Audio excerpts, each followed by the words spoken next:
Operation Sindoor విజయవంతమైన తర్వాత defence వ్యవస్థను బలోపేతం చేయడంపై దృష్టి పెట్టింది కేంద్రం. డిఫెన్స్ వ్యవస్థకు అదనంగా నిధులను కేటాయించింది. రక్షణ బడ్జెట్కు 50,000 కోట్లకు నిధులివ్వాలని నిర్ణయించింది. ఇప్పుడు పెంచే బడ్జెట్తో 7 లక్షల కోట్లు దాటనుంది రక్షణ వ్యవస్థ budget.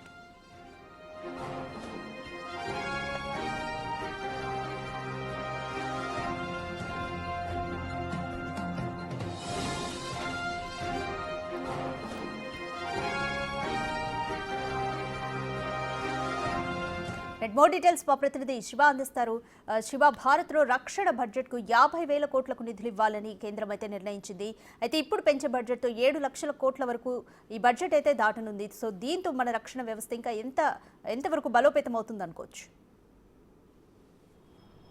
Right Radhika, operation Sindoor విజయవంతం అయిన తర్వాత ఇక ప్రపంచ దేశాలతో కంపేర్ చేస్తే కనుక భారత్ రక్షణ వ్యవస్థ బడ్జెట్ అనేది చాలా తక్కువగా ఉంది. ఇటు అమెరికా, ఫ్రాన్స్, చైనాతో కంపేర్ చేస్తే చాలా లీస్ట్లో భారత బడ్జెట్ ఉన్న పరిస్థితి కనిపిస్తుంది. దానిలో భాగంగా ఇప్పుడు ఆపరేషన్ విజయవంతమైంది కాబట్టి దానికి మరింత అదనంగా బడ్జెట్ కేటాయించాలని కేంద్ర రక్షణ వ్యవస్థ భావిస్తోంది. దానిలో భాగంగానే కేంద్ర రక్షణ రంగానికి దాదాపు 50,000 కోట్లు కేటాయించాలనేది కేంద్ర క్యాబినెట్ రీసెంట్గా జరిగిన క్యాబినెట్లో కేంద్ర ప్రభుత్వం నిర్ణయించుకుంది. దానిలో భాగంగా 50,000 కోట్లను కేటాయించబోతోంది. అంటే గత బడ్జెట్లో ఆల్రెడీ కేంద్ర ప్రభుత్వం అంటే 2025-26లో రక్షణ రంగ వ్యవస్థకు దాదాపు 6.81 లక్షల కోట్లు, అంటే ఇప్పుడు కేటాయించే బడ్జెట్తో దాదాపు 7 కోట్లు దాటి 7,30,000 కోట్ల వరకు కూడా ఈ బడ్జెట్ పెరిగే అవకాశం ఉంది. దీని ద్వారా రక్షణ వ్యవస్థను మరింత బలోపేతం చేసుకునేందుకు చాలా ఉపయోగపడుతున్నట్టు కూడా అందరూ భావిస్తున్నారు.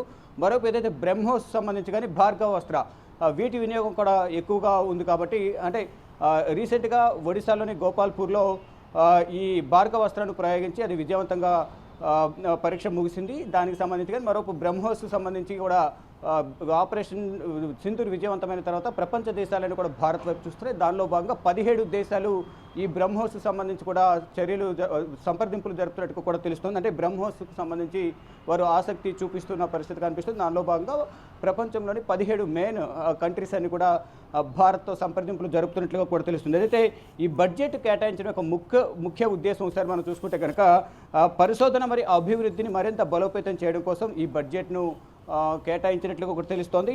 ఆయుధాలు మరియు మందుగుండు సామగ్రిని సేకరించడం కానీ, మరోవైపు ఆకాశ వైమానిక రక్షణ వ్యవస్థ మరియు భార్గవాస్త్ర డ్రోన్ ఇంటర్స్టేట్ వంటి సెప్టర్ వంటి స్వదేశీ సంబంధించిన వ్యవస్థలను మెరుగుపరచడం కోసం అయితే విదేశాల నుంచి తెచ్చుకునే ఆయుధాలు కాకుండా స్వదేశంలో కూడా రక్షణ వ్యవస్థకు సంబంధించిన ఆయుధాలను తయారు చేసుకునే విధంగా కూడా ఈ బడ్జెట్ను కేటాయించడం ద్వారా ఎంతో ఉపయోగకరంగా ఉంటుందనేది కూడా భారత ప్రభుత్వం భావిస్తుంది. దానిలో భాగంగానే రక్షణ వ్యవస్థకు 50,000 కోట్లను అదనంగా నిధులను కేటాయించిన పరిస్థితి కనిపిస్తుంది. మైక్రో రాకెట్లను ఉపయోగించి తక్కువ ధర హార్డ్ కిల్ కౌంటర్ డ్రోన్లు ఆయుధమైన భార్గవాస్త్ర కూడా పరీక్ష జరిగింది. ఇటీవల ఒడిశాలో కూడా దీనికి సంబంధించి గోపాల్పూర్లో భార్గవాస్త్రను పరీక్షించింది ప్రభుత్వం. అది విజయవంతమైంది. దాని ద్వారా కూడా రానున్న రోజుల్లో చాలా ఉపయోగకరంగా ఉంటుందనేది కూడా ప్రభుత్వం భావిస్తుంది.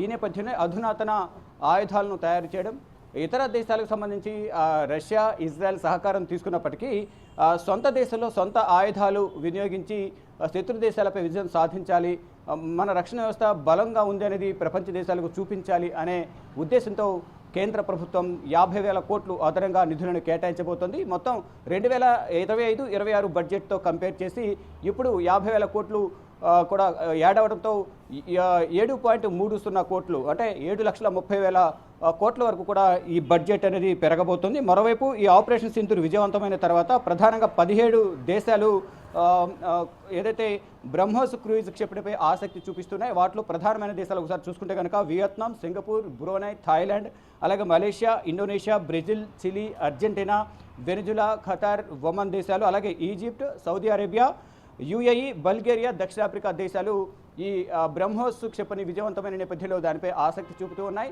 దీనికి సంబంధించి కూడా భారత్తో సంప్రదింపులు జరుపుతున్న పరిస్థితి కనిపిస్తోంది. మొత్తంగా చూసుకుంటే ఆపరేషన్ సింధూర్ విజయవంతమైన నేపథ్యంలో ప్రపంచ దేశాల చూపంతా కూడా భారత్ వైపు ఉంది. ఈ నేపథ్యంలోనే రక్షణ రంగ వ్యవస్థను మరింత బలోపేతం చేసుకోవాలి అనేది కూడా భారత ప్రభుత్వం భావిస్తున్న నేపథ్యంలోనే అదనంగా మరో 50,000 కోట్లు నిధులను కేటాయించింది. మరోవైపు ఇటు రక్షణ శాఖ మంత్రి రాజ్నాథ్ సింగ్ ఈరోజు గుజరాత్లోని భుజ్ వైమానిక స్థావరానికి కొద్దిసేపటి క్రితమే చేరుకున్నారు. అక్కడ ఉన్న ఎయిర్ వారియర్స్ ఎవరైతే ఉన్నారో వారితో కలిసి ఆయన సంభాషించబోతున్నారు. ఇప్పటికే వారిని కలిసి అభినందించారు. ఏ విధంగా అయితే భుజ్ వైమానిక స్థావరం నుంచి కూడా పాకిస్తాన్పై దాడి చేసి విజయం సాధించారు.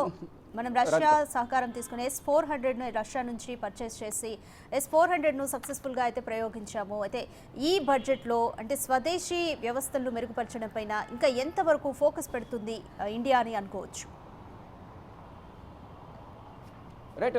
దీనికి సంబంధించి ప్రధానంగా ఇప్పటికే బ్రహ్మోస్ సంబంధించి యూపీ ప్రభుత్వం సహకారంతో యూపీ ప్రభుత్వం కొంత స్థలం కేటాయించిన నేపథ్యంలో దానిలో 300 కోట్లతో అక్కడ బ్రహ్మోస్ సంబంధించిన బ్రహ్మోస్ క్షిపణికి సంబంధించిన అక్కడ ఒక ప్లాంట్ని కూడా సైట్ని కూడా రక్షణ శాఖ మంత్రి వర్చువల్గా ప్రారంభించారు. అక్కడ నుంచి కూడా ఏదైతే డ్రోన్స్ కానీ మిసైల్కి సంబంధించిన యంత్ర పరికరాలు దానికి సంబంధించిన పరికరాలను కూడా తయారు చేసే విధంగా కూడా అక్కడ ప్లాంట్ను ఏర్పాటు చేసిన పరిస్థితి కనిపిస్తూ ఉంది. అంటే ఇది ఒక బిగ్ బూస్ట్ అని కూడా ప్రధానంగా యూపీలో ఉన్న ఈ బ్రహ్మోస్ యూనిట్కి సంబంధించి కూడా చెప్పుకోవచ్చు. దానితో పాటు ఇప్పుడు ఏదైతే నిధులు అదనంగా కేటాయించారో దాని ద్వారా కూడా మరింత బలం చేకూరబోతుంది. ఏదైతే S-400 రష్యా నుంచి తెచ్చుకున్నామో అటువంటి మరింత పరిజ్ఞానం ఉన్న S-500ను ఇద్దరు కలిసి సమన్వయం చేసుకుని తయారు చేద్దాం అనేది కూడా ఇద్దరు కూడా భావిస్తున్నారు. అటువంటివి కూడా ఇండియాలో కూడా తయారు చేసుకునే అవకాశం ఉంది. కాబట్టి ఆ బడ్జెట్ను కేటాయించి దానికి సంబంధించిన సాంకేతిక నిపుణులు ఎవరైతే ఉంటారో దానికి సంబంధించిన నిపుణులు వారందరినీ కూడా మన దేశంలో కూడా తయారు చేసుకుంటే మనం ఇతర దేశాల సహాయం లేకుండా సొంతగా కూడా అటువంటి అధునాతన పరికరాలను యుద్ధ సామాగ్రిని కూడా తయారు చేసుకోవచ్చు అనే ఉద్దేశంతోనే భారత ప్రభుత్వం రక్షణ రంగ వ్యవస్థ బలోపేతంపై దృష్టి సారించింది. దానిలో భాగంగానే కేంద్ర ప్రభుత్వం అదనంగా మరో 50,000 కోట్లను కేటాయించిన నేపథ్యంలో ఇప్పుడు రక్షణ రంగ వ్యవస్థ బడ్జెట్ అనేది 7 లక్షల కోట్లకు పైగా అంటే 7,30,000 కోట్లకు చేరుకుంది. ఇది కూడా చాలా తక్కువ బడ్జెట్ అని ప్రధానంగా చెప్పుకోవాలంటే మన జనాభాను కానీ మనకున్న దేశవ్యాప్తంగా ఉన్న క్రేజ్ని బట్టి చూసుకుంటే అంటే ఆపరేషన్ సింధూర్ తర్వాత ప్రపంచ దేశాలను కూడా భారత్ వైపు చూస్తూ ఉన్నాయి. దానిలో భాగంగా భారత్కు మరింత నిధులు కేటాయించాలని ఒక డిమాండ్ అయితే ఉంది. కానీ ప్రజెంట్ అయితే 50,000 కోట్లను సప్లిమెంటరీ బడ్జెట్ కింద కేటాయించారు. దీన్ని ఫర్దర్గా కూడా మరికింత బడ్జెట్ను కేటాయించే అవకాశం అయితే కనిపిస్తుంది. తాత్కాలికంగా మాత్రం టెంపరీగా ఒక 50,000 కోట్లు కేటాయించారు. దీని ద్వారా మరింత రక్షణ వ్యవస్థను బలోపేతం చేయాలి, అత్యాధునిక యుద్ధ సామాగ్రిని తయారు చేసుకునే విధంగా కూడా చర్యలు తీసుకోవాలనేది కూడా అందరూ భావిస్తున్నారు. దానిలో భాగంగా అంటే డిమాండ్ అయితే చాలా ఎక్కువ ఉంది. రక్షణ రంగ వ్యవస్థకు ఇతర దేశాలతో కంపేర్ చేస్తే చాలా తక్కువ ఉంది. కాబట్టి పెద్ద మొత్తంలో నిధులు కేటాయించాలని ఒక డిమాండ్ అయితే ప్రధానంగా వినిపిస్తుంది. ఈ డిమాండ్ను పరిగణనలోకి తీసుకుని భారత ప్రభుత్వం 50,000 కోట్లను ప్రజెంట్ ఇప్పటివరకు అయితే కేటాయించింది. ఫర్దర్గా కూడా మరికొన్ని కేటాయింపులు ఉండే అవకాశం అయితే ప్రధానంగా కనిపిస్తుంది. ఇక ఈ బడ్జెట్ కేటాయింపుల ద్వారా మరింత బలోపేతం చేయాలి. ఇప్పటికే బ్రహ్మోస్ కానీ భార్గవస్త్ర ఇటువంటి ఆయుధాలు భారత అమలు పద్ధతిలో ఉన్నప్పటికీ కూడా ఇంకొన్ని యుద్ధ సామాగ్రిని తయారు చేసుకోవాలి అత్యాధునిక టెక్నాలజీతో అనేది కూడా ప్రధానంగా భావిస్తూ ఉన్నారు. దానిలో భాగంగానే ఈ బడ్జెట్ను కేటాయించినట్లుగా తెలుస్తోంది. రాధిక. రైట్ శివ, దాదాపు 17 దేశాల వరకు మన స్వదేశీ ఆయుధ సంపత్తి మీద ఇంట్రెస్ట్ చూపిస్తున్నాయి అంటే మనకి డిమాండ్ ఉంది అని అంటే మన కేంద్ర ప్రభుత్వం ఒక క్లియర్ మెసేజ్ ప్రపంచ దేశాలకి పంపించినట్టే అనుకోవచ్చా? మేము రక్షణ వ్యవస్థ పరంగా కూడా చాలా బలోపేతం అవుతున్నట్టు అని కూడా అనుకోవచ్చా? ఎందుకు ఇంకా పాకిస్తాన్కి కూడా మనం ఎలాంటి మెసేజ్ ఇస్తున్నామని అనుకోవచ్చు? రైట్. డెఫినెట్గా ఏదైతే పాకిస్తాన్ ఒకవైపు భారత్కు సంబంధించిన ప్రధాని నరేంద్ర మోడీ, రక్షణ శాఖ మంత్రి ఆపరేషన్ సింధూర్ విజయవంతమైన నేపథ్యంలో ఇటు వైమానిక స్థావరాలను సందర్శించి అక్కడ పైలట్లు ఎవరైతే ఆపరేషన్ సింధూర్ సంబంధించి హీరోస్ ఎవరైతే ఉన్నారో భద్రతా బలగాలు కానీ ఇటు ఎయిర్ వారియర్స్ ఇటు భద్రతా బలగాలందరూ కూడా సైనికులందరూ కూడా విజయవంతంగా పాకిస్తాన్పై వారి యొక్క పరాక్రమాన్ని చూపించిన నేపథ్యంలో వారందరికీ అభినందనలు తెలియజేస్తూ వారిలో ఆత్మస్థైర్యం నింపే ప్రయత్నం అయితే చేస్తున్నారు. అట్ ద సేమ్ టైం ఇటు పాకిస్తాన్ కూడా మేము కూడా విజయం సాధించాము అనేది వారి దేశంలోకి ప్రపంచానికి చాటి చూపుకునే విధంగా నిన్న కూడా వాళ్ళు షహబాజ్ షరీఫ్ అలాగే ఆర్మీ చీఫ్ కూడా వెళ్ళి అక్కడ వారు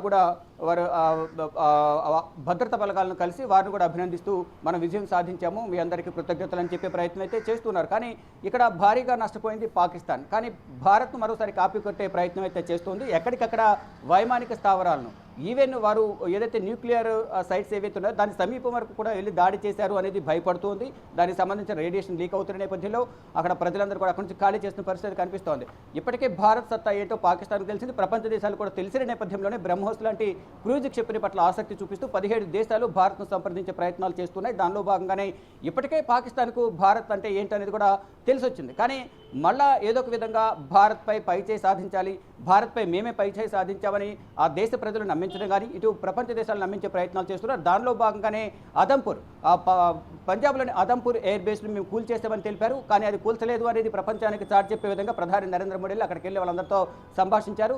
ఎవరికి భయపడే ప్రసక్తి లేదంటూ కూడా అక్కడ నుంచి ఇటు 2 న్యూక్లియర్ దేశాలకు సంబంధించి అణుబాంబులు ఉన్నాయి, అణ్వాయుధాలు ఉన్నాయని ఎవరైతే విర్రవీగుతున్నారో వారికి బెదిరింపులకు వారి హెచ్చరికలకు భయపడే ప్రసక్తి లేదనేది కూడా ప్రధాని నరేంద్ర మోడీ ఇండైరెక్ట్గా ఆ 2 దేశాల్లో హెచ్చరించి ఆగ్రహం వ్యక్తం చేసిన పరిస్థితి కనిపిస్తుంది. మరోవైపు ఇప్పుడు ఏదైతే భూజ్ ఎయిర్పోర్ట్కు సంబంధించి భూజ్ వైమానిక స్థావరాన్ని కూడా ప్రధాని నరేంద్ర మోడీ వెళ్లాల్సింది. కానీ రాజ్నాథ్ సింగ్ ఇప్పుడు అక్కడికి వెళ్ళి వారందరినీ కూడా కలిసి వారందరూ అభినందిస్తూ కూడా వారితో మాట్లాడుతున్న పరిస్థితి కనిపిస్తుంది. మొత్తంగా చూసుకుంటే ఈ ఆపరేషన్ సింధూర్ తర్వాత భారత్ బలం ఏంటి అనేది పాకిస్తాన్తో పాటు చైనా, ఇరాన్తో పాటు టర్కీ, ఇతర దేశాలు ఏవైతే ఉన్నాయో మరి ముఖ్యంగా టర్కీ ఇది ఆపద సమయంలో భారత్ ఆపన్నహస్తం అందిస్తే అంటే భూకంపాలు సంభవించిన సమయంలో ఇప్పుడు వెళ్ళి పాకిస్తాన్కు వారు సపోర్ట్ చేసిన పరిస్థితి కనిపిస్తుంది. నిన్న కూడా టర్కీలో భూకంపం వచ్చింది. కానీ దాని ద్వారా కొంత ప్రభావం అయితే పడినట్టు కనిపిస్తుంది. కానీ భూకంపాల సమయంలో వారు నష్టపోయిన సమయంలో కూడా భారత్ సహాయం అందించింది. కానీ ఆ యుద్ధ సమయంలో మాత్రం ఆ డ్రోన్ను సరఫరా చేసి మరోవైపు యుద్ధ నౌకను వారికి సహాయం చేసి భారత్పై ఇండైరెక్ట్గా యుద్ధాన్ని ప్రకటించిన పరిస్థితి కనిపిస్తోంది. ఇక మొత్తంగా చూసుకుంటే ఏదైతే పెహల్గాంలో ఉగ్రవాదుల కాల్పులు జరిగిన తర్వాత ఉగ్రవాద స్థావరాల టార్గెట్గా మా దాడులు ఉంటాయని భారత ప్రభుత్వం చెబుతుంది. దానిలో భాగంగానే ఆపరేషన్ సింధూర్లో భాగంగా 9 ఉగ్రవాద స్థావరాలపై దాడి చేసింది. ప్రతిగా పాకిస్తాన్ దాడి చేసిన నేపథ్యంలో అటు పాకిస్తాన్పై కూడా వైమానిక స్థావరాలు కానీ ఎయిర్ బేస్లపై దాడి చేసి భారీగా నష్టాన్ని పాకిస్తాన్కు మిగిల్చింది. దీని ద్వారా భారత్ బలమేంటో ఇటు పాకిస్తాన్తో పాటు ప్రపంచ దేశాలకు తెలిసినట్లయిందనేది ప్రధానంగా చెప్పాలి. Radhika. Thanks for the update Shiva. కేంద్రం